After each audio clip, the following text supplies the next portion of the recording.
যৌথ ফ্যামিলি নাটকটির ৩২তম পর্ব নিয়ে চলে আসলাম। আঙ্গুরির বাসায় গিয়ে দরজার সামনে দরজা টপকাচ্ছে বাবর সাহেব।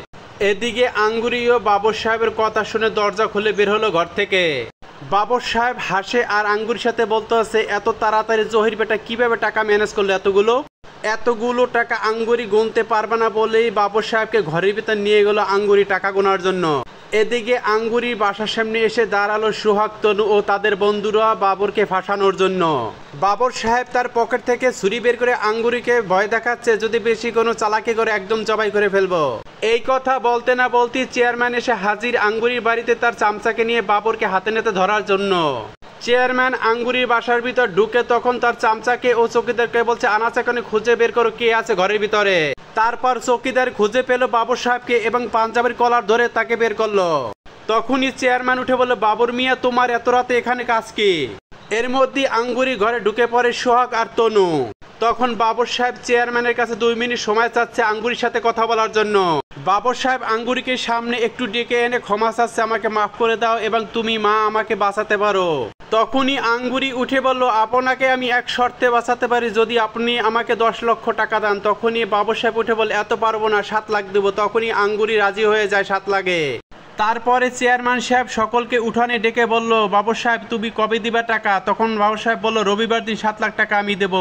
তারপর চেয়ারম্যান সাহেব উঠে বলল, তুমি আঙ্গুরি কোনো ক্ষতি করতে পারবে না, তাহলে তোমার দশা টাইট হয়ে যাবে। তারপর বাবর সাহেব উঠে বলল, না চেয়ারম্যান সাহেব আমি আঙ্গুরি কোনো ক্ষতি করব না। তারপর বাবর সাহেবকে চেয়ারম্যান চলে যেতে বলল এবং চেয়ারম্যান সাহেব বলল তার চামচাকে ও চৌকিদারকে সবসময় নজর রাখার জন্য বাবরের দিকে। এই কথা বলে চেয়ারম্যানও চলে গেল ওখান থেকে।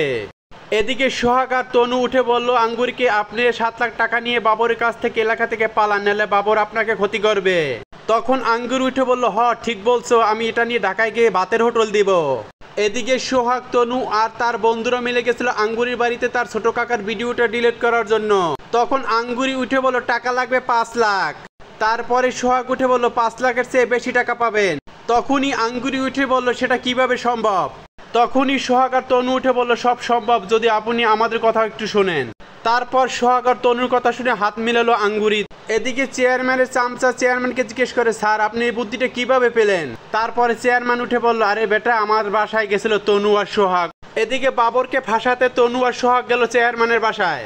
চেয়ারম্যানে উঠে বলল, ঠিক কথা বলেছো ভাইস্তেরা, বাবর আমার সাথে পাল্লা দিয়ে চেয়ারম্যানই করবে, ওকে এবার আটকাতে হবে। এদিকে জহির কাকা মহা খুশি আঙ্গুরির কাছ থেকে তার ভিডিওটি ডিলিট করার কারণে। তারপরে তনু আর সোহাগ তার ছোট কাকাকে উঠে বলল, আর পাগলামি এরকম করবেন না কোথাও। এদিকে জহির কাকা খুশি হয়ে 500 টাকা দিল তনু, সোহাগ ও তার বন্ধুদেরকে নাস্তা খাবার জন্য। এদিকে আবার সোহাগের বাবার কাছ থেকে সোহাগের মা খুশিদের জমির দাম শুনে 2 কোটি অজ্ঞান হয়ে পড়ল। আর এক ঘরে বসে তনুর মা বাবা আলোচনা করতেছে, খুশিকে বিয়ে করলে তনু অন্তত বাড়িটা তো পাবো। এদিকে জান্নাত না খেয়ে বসে আছে, জান্নাতের জন্য জান্নাতের মা খাবার নিয়ে আসলো এবং জান্নাতের পাশে বসে হাত ধরে বুঝলো, মা বেঈমানদেরকে ভুলে যা। এদিকে বাবরের চিনতে বাবরের স্ত্রী ও তার মেয়ে ফোন করলো বাবরের চামচাকে, তো আমিও তো তাকে খুঁজতে আছি, কোথাও তো খুঁজে পাচ্ছি না। এদিকে সোহাগ বাসায় বসে বসে বই পড়তে আছে। তখনই বাবরের মেয়ে লতা ফোন করে সোহাগকে, বলতে আছে, সোহাগ আমার বাবার কোনো খোঁজ পাচ্ছি না। তারপরই সোহাগ চলে আসলো তনুর বাসায় বাবরের কথা বলার জন্য। এদিকে বাবর সাহেব চেয়ারম্যানের বাসায় এসে বসে বলতে আছে, চেয়ারম্যান সাহেব এই কাজটা কেমনে করলেন আমার সাথে আপনি? এখানে 32তম পর্বটি শেষ, 33তম পর্বটি দেখার জন্য সকলকে অনুরোধ রইল।